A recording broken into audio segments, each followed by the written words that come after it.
বসে থাকতে পারতেছে না, তারা একটু বিশ্রাম নিতে পারতেছে না, ঘুমাইতেও পারতেছে না।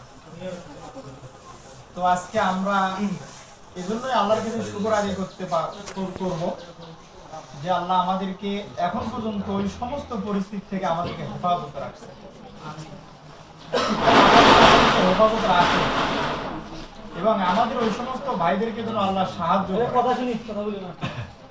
এখন যেহেতু আমরা সকলেই পরীক্ষার্থী, এখন আমরা পরীক্ষায় খারাপ রেজাল্ট করি কেন, এর কয়েকটা দিক আছে বর্তমান সময়ে। আগে ছাত্ররা তো এত ফেল করতো না বা এরকম তাদের রেজাল্ট খারাপ হতো না।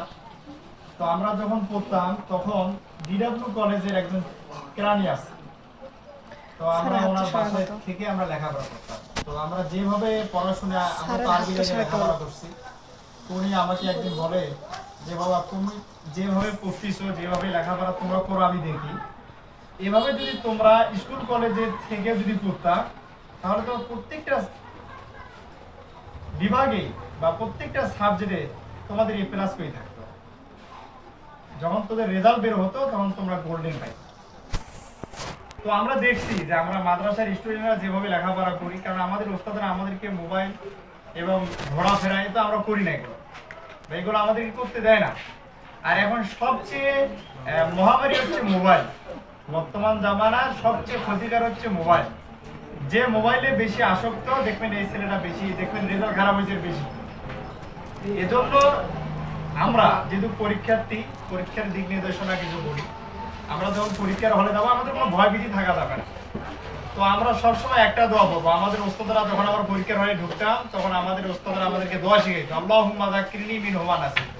আল্লাহ আপনি আমাকে স্মরণ করে দেন যা আমি ভুলে গেছি। আল্লাহুম্মা যাক্কিরনি মিনহুমা নাসিতু ওয়া আল্লিমনি মিনহুমা জাহিলতু। এবং আপনি আমাদের জাহেলের থেকে এবং মূর্খতার থেকে আপনি আমাদেরকে হেফাজত করে আমাদেরকে জ্ঞানী বানায়। এই দোয়াটা আমাদের ওস্তাদরা পরীক্ষার হলে ঢোকার আগেই আমাদেরকে শেখায়। এটাই বলে শেষ করবো না, এবং পাশাপাশি রব্বি যেদিনই মা যখন খাতা পাবো, খাতা পাওয়ার সাথে সাথে আমরা ওই প্রশ্ন যখন হাতে আসবে আমরা প্রশ্ন আগে দেখবো না, প্রশ্ন আসার সাথে সাথেই প্রশ্নটাকে উল্টাপিট করে রাখবো।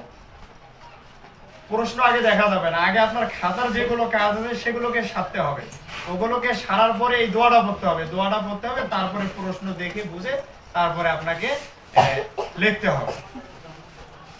আর প্রশ্ন আসার সাথে সাথে যদি দেখা শুরু করেন তখন ওটা মাথায় ঘুরপাক খাবে, তখন খাতা সাজাই দিয়ে উল্টা পাল্টা করে ফেলবেন। কথা বুঝছেন?